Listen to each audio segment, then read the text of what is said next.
Radio UNAM es un medio que promueve el diálogo, la diversidad y la libertad de expresión en un marco crítico y respetuoso. Los comentarios expresados a lo largo de su programación reflejan la opinión de quien los emite, mas no de la radiodifusora.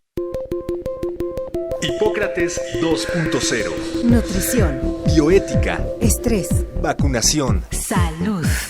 El Programa Universitario de Investigación en Salud y Radio UNAM presentan Hipócrates 2.0. Investigación y vanguardia en salud.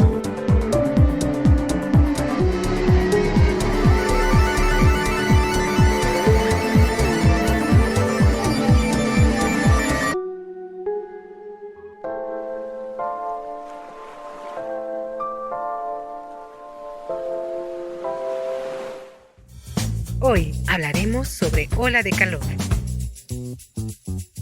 Hola, ¿qué tal? Bienvenidos a Hipócrates 2.0. Yo soy Mauricio Rodríguez, como cada semana los saludo con muchísimo gusto. Qué bueno que nos están sintonizando una vez más aquí en Radio UNAM.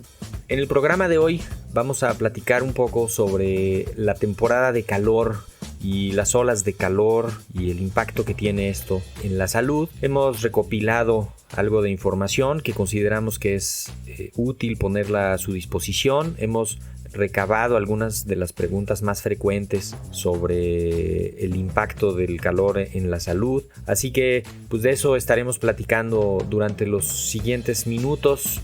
Quédense, acompáñenos y con esto vamos a comenzar. Lo primero que vale la pena entender es que para la vigilancia epidemiológica, así como hay una temporada de frío, que ahora ya nos queda a todos muy claro, la pandemia nos hizo que nos fijemos en las semanas epidemiológicas y en la temporada de influenza y cuándo empieza la temporada de frío y cuándo termina y qué pasa con las enfermedades durante ese tiempo. De igual manera hay una temporada de calor. Es un poco más larga, va más o menos de mediados de marzo, la última semana de marzo, hasta pues, prácticamente la última semana de septiembre. Y durante ese tiempo se intensifica la vigilancia epidemiológica, se registra todo lo que ocurre con los casos de enfermedades asociados a lo que está pasando, al fenómeno que está ocurriendo, y pues se va llevando una contabilidad. Desde luego, además se implementan medidas de salud pública de acuerdo a lo que se va encontrando. Se llevan a cabo muchas acciones en la comunidad y se despliega una cantidad de recursos importante para poder detectar a tiempo, prevenir, manejar oportunamente las complicaciones derivadas del calor y bajar así un poco la carga de estas enfermedades. En el presente año llevamos 3 olas de calor. Han ido ocurriendo estas 3 olas de calor. La primera más o menos la tuvimos los primeros 10 días de abril y la segunda la tuvimos también los primeros días de mayo. Duró más o menos 9 días entre el 3 y el 12 de mayo, y esta última que comenzó 1 de junio y pues ya lleva extendida un par de semanas.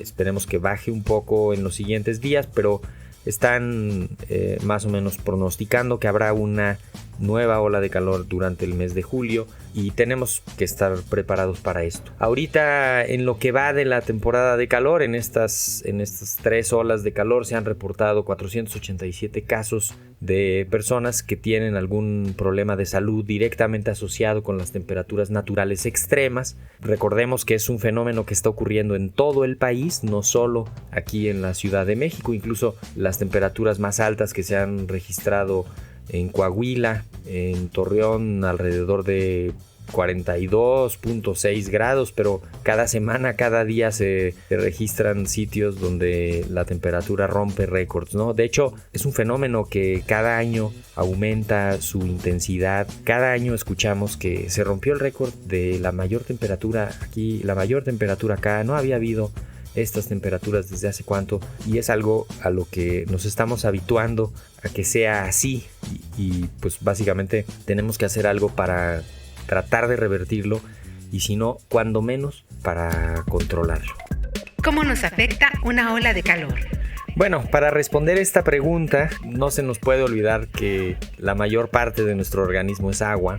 La mayoría, si no es que todos los procesos que ocurren en nuestro cuerpo, pues involucran el movimiento del agua, el paso del agua, necesitan agua. Y por lo tanto, perder esa agua pues, prácticamente afecta todo lo que está ocurriendo en el cuerpo.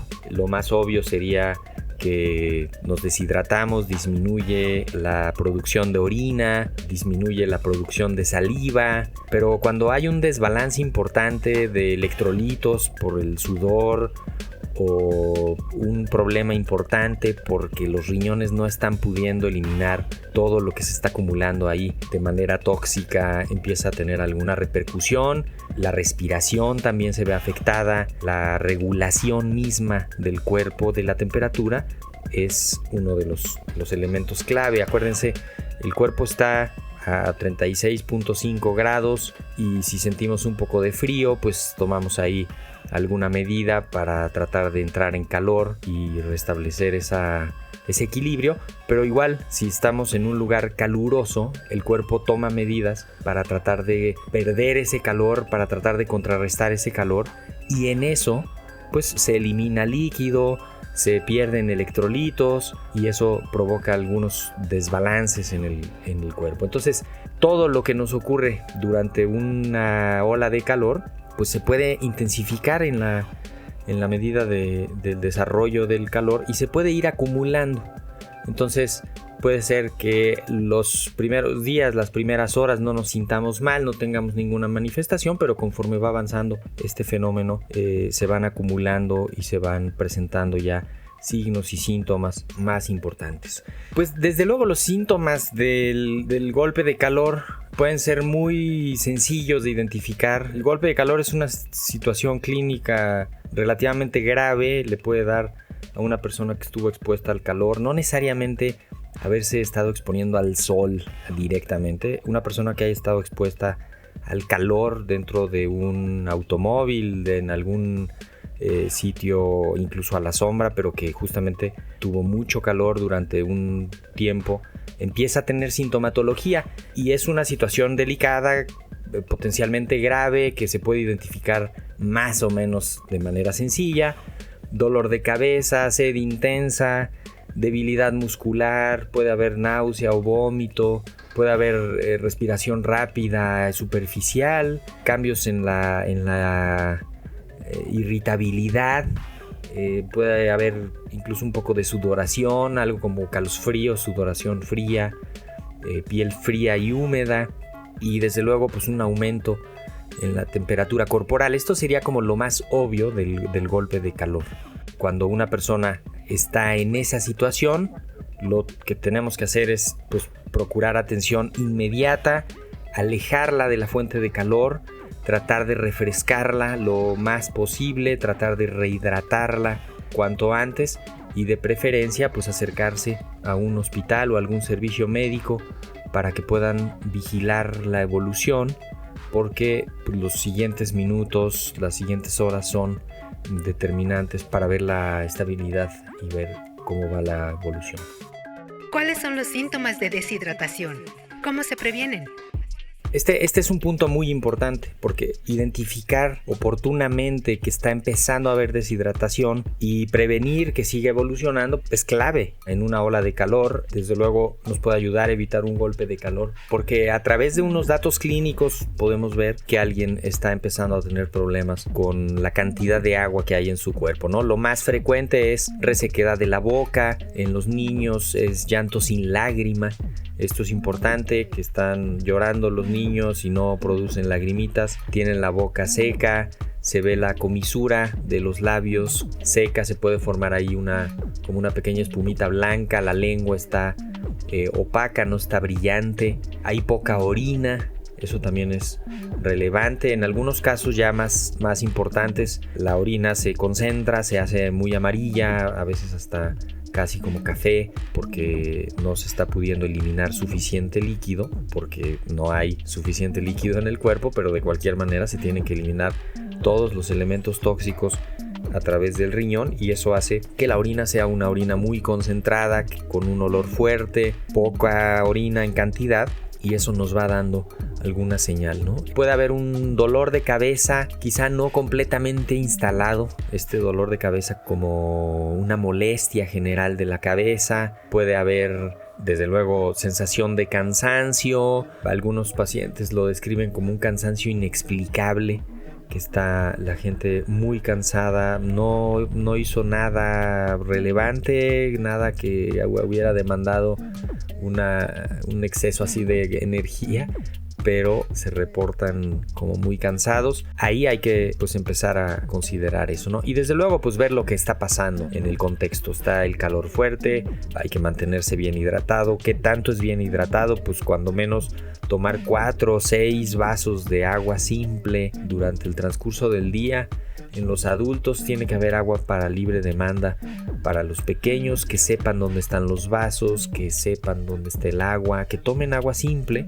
También un riesgo importante aquí es que nos vayamos a estar rehidratando con bebidas azucaradas, con líquidos dulces, con líquidos con alcohol, que eso lejos de rehidratarnos nos puede incluso hasta deshidratar un poco, y estar pendientes de que la deshidratación puede provocar algunos otros problemas.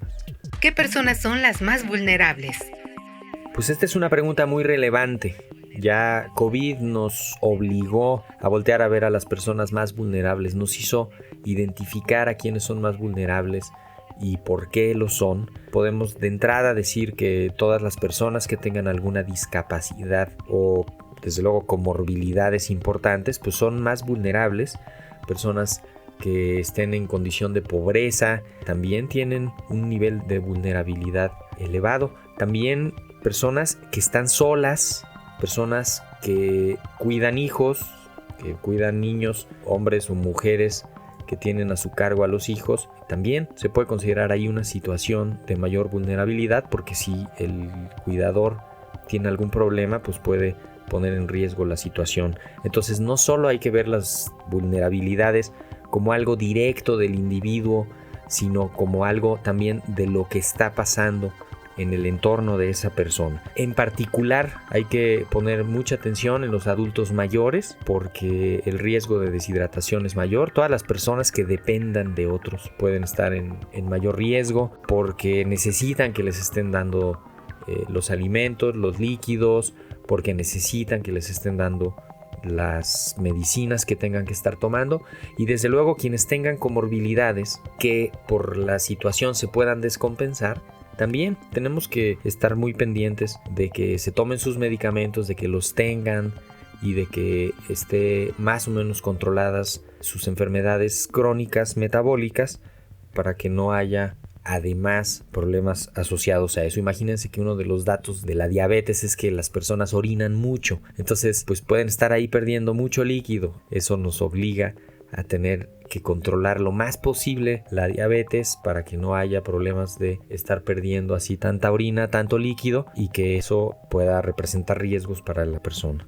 También pues los extremos de la vida son más vulnerables, ¿no? Los más pequeñitos, los más grandes, los lactantes. Siempre hay como esta discusión de que si hay que darles agüita o no, o un tecito o no. Conviene acercarse con su pediatra y también pues tener una estrategia de rehidratación para que no esté dependiendo de que siempre que tome algo sea algo de alimento, sino que también pueda tomar agua simple para rehidratarse y no necesariamente estar tomando la lactancia al seno materno o la fórmula o alguna otra leche o alguna otra cosa que se le dé, porque eso pues está aportándole otras cosas que no necesariamente va a necesitar en ese momento y no está ayudándole a la rehidratación. Entonces también conviene hablar sobre la rehidratación de los pequeños y estar pendiente y tener en casa siempre un sobrecito de suero oral, de estos líquidos o de estos polvitos especiales para preparar soluciones de rehidratación, para que en caso de que pues, alguien esté deshidratado pueda rehidratarse con eso sin mayor problema. ¿De qué otros riesgos debemos tener precaución durante el calor extremo? Esta es una pregunta sumamente relevante, porque muchas veces nos concentramos solamente en lo que está pasando del calor en ese momento. nos fijamos de no deshidratarnos, nos ponemos a la sombra, pues es eso, es restringir las actividades al aire libre lo más posible, mantenerse bien hidratado, utilizar ropa fresca, estar en actividades relativamente a la sombra, en lugares frescos para que no se esté expuesto tanto al calor, tratar de reducir la exposición al sol, a las horas extremas del calor, estar consciente de que hay otros riesgos asociados a esto, ¿no? Por ejemplo, otras enfermedades o algunos otros fenómenos que ocurren, ¿no? Hace mucho calor, dejamos las ventanas abiertas, entonces pues se pueden meter algunos insectos, se pueden meter arañas, moscos, y puede haber picaduras de arañas, picaduras de moscos, puede haber salida de alacranes de los sitios que están en sus nidos con mucho calor y salen y nos los podemos encontrar más fácilmente porque ellos también tienen calor y puede haber accidentes con alacranes, con serpientes, sobre todo en las áreas periurbanas donde hay bosque, donde hay pastizales, que pudieran haber ahí serpientes que con el calor pues también haga que se muevan de lugares, que busquen algún lugar más fresco y eso pudiera tener algún riesgo adicional. Siempre se reporta durante esta temporada un incremento en las intoxicaciones alimentarias, en las diarreas, porque pues se consumen medicamentos que pudieran estar descompuestos, que no están en óptimas condiciones. Esto tenemos que tomarlo en cuenta, tenemos que guardar en el refrigerador los alimentos lo más posible, sobre todo aquellos que se pueden echar a perder. Tenemos que estar vigilantes del estado de los alimentos, que huelan bien, que sepan bien, que no se pasen sus caducidades, porque en estas condiciones del clima es frecuente que se echen a perder, que comience su descomposición incluso antes de lo que se está pensando y eso tenga consecuencias también en la salud, ¿no? Entonces hay que tener cuidado de dónde se come. Imagínense una salsa en un puesto en la calle que tiene varias horas a una temperatura elevada, pues es como un cultivo óptimo para las bacterias y ahí pudiera haber algún problema. Entonces pues siempre procurar que las cosas estén en los refrigeradores. Si van a algún sitio pues procurar ver antes las salsas, que no tenga burbujitas, porque ese es uno de los indicadores de que ahí hay bacterias produciendo esas burbujitas y lo más probable es que te pudiera hacer daño. Con los niños, las niñas, la leche, hay que tener mucho cuidado en las noches, no dejar ahí los biberones llenos de leche, porque puede ser que hacia el final de la madrugada ya esté un poquito mal esa leche y les haga algo de daño. Entonces hay que tener precauciones para evitar problemas. Otro aspecto importante es el de la conservación de los medicamentos. Con el calor tan extremo, pues podría de pronto estar dejándose algunos medicamentos en lugares donde puedan afectarle a sus características, ¿no? Entonces siempre hay que tratar de guardarlos en un lugar fresco y seco. Habitualmente hay una cajita, un botiquín que puede estar en algún closet, de preferencia no dentro del baño porque se guarda calor después de los baños con la regadera y ahí también eso pudiera guardar mucha humedad y calor. Hay que estar pendiente, hay que leer las instrucciones. En las personas mayores que preparan o en quienes toman muchos medicamentos durante toda la semana, que preparan sus medicamentos en estas cajitas de plástico en la que está indicado qué día de la semana, en la mañana, en la tarde, en la noche, y van poniendo ahí las medicinas con anticipación, ponen todo lo de la semana. Hay que tener cuidado si se pudiera no poner lo de toda la semana, porque se podrían alterar las características de los medicamentos que se están guardando ahí, y desde luego pues esos dispositivos hay que guardarlos en un lugar fresco y seco, dentro de un cajón en la cocina, lejos de la estufa, que no le dé el sol. Tampoco se pueden meter todos así al refrigerador. Eso es importante entender. Los medicamentos tienen que estar a una temperatura ambiente, pero no extrema. Y desde luego no todos se pueden meter al refrigerador porque pueden cambiar sus características. Entonces habrá que poner atención en eso y evitar que haya algún problema asociado. ¿Qué podemos esperar para las siguientes semanas?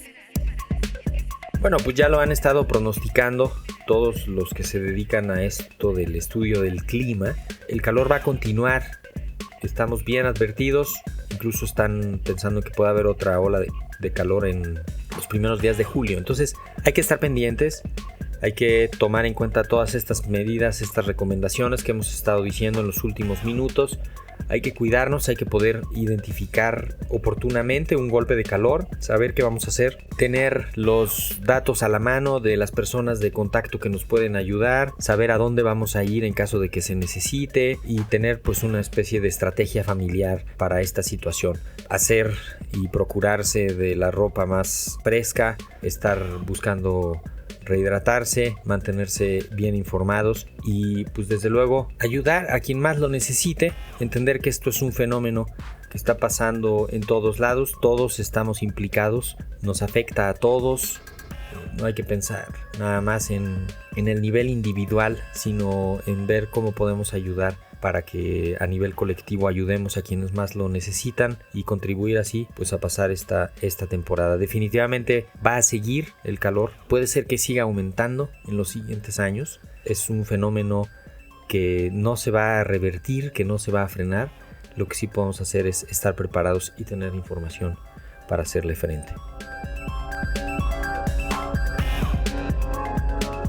Y bueno, antes de cerrar el programa, déjenme dar un giro diametral porque quiero contarles que justamente en estos momentos en el Museo Universitario de Arte Contemporáneo, en el Centro Cultural Universitario, se está presentando una colección que se llama La década COVID en México, los desafíos de la pandemia desde las ciencias sociales y las humanidades, que coordinaron la doctora Guadalupe Valencia García, el doctor Leonardo Lomelí Vanegas y el maestro Néstor Martínez Cristo, en la que a lo largo de 14 libros, coordinados por especialistas de muy diversas áreas, los autores aportan parte de sus investigaciones para poder entender las relaciones que existen entre la pandemia y las desigualdades sociales y económicas, el mundo del trabajo y el ingreso, las afectaciones de la pandemia a las poblaciones rurales en México, todo lo relacionado con el Estado de Derecho, salud mental, afectividad y resiliencia, los imaginarios de la pandemia, los derechos humanos y su relación con lo que ocurrió durante la pandemia, democracia en tiempos de pandemia, también género, violencia, tareas de cuidado y respuestas sociales a la crisis, educación, ética, filosofía, un gran acervo de textos que aportan una mirada multidisciplinaria para entender lo que ha pasado en estos 3 años y pues precisamente se está presentando el día de hoy esa colección. Yo tuve la oportunidad de coordinar el tomo 13 junto con el doctor Samuel Ponce de León, en el que hablamos sobre la crisis sanitaria, una perspectiva de lo que ocurrió en el sector salud durante la pandemia. Así que, pues a reserva de que hagamos varios programas para hablar sobre esta colección y que seguramente ustedes irán encontrando en diversos espacios informativos y desde luego en el propio sitio que se le está construyendo a la colección, pues vale la pena ponerlo aquí. Queríamos traerlo con esta felicidad de que estamos presentando esta colección y de que sin duda será un texto de referencia para entender lo ocurrido durante la pandemia en México y nos servirá para seguir trazando la ruta de los siguientes años y para estar mejor preparados para situaciones que puedan venir en el futuro. Ahora sí, con esto me voy. Yo soy Mauricio Rodríguez. Qué bueno que nos escucharon. Esperamos que la próxima semana nos vuelvan a acompañar aquí en Hipócrates 2.0. Por lo pronto, pues sigan en sintonía de Radio Universidad. Cuídense del calor y por acá nos escuchamos. Hasta la próxima.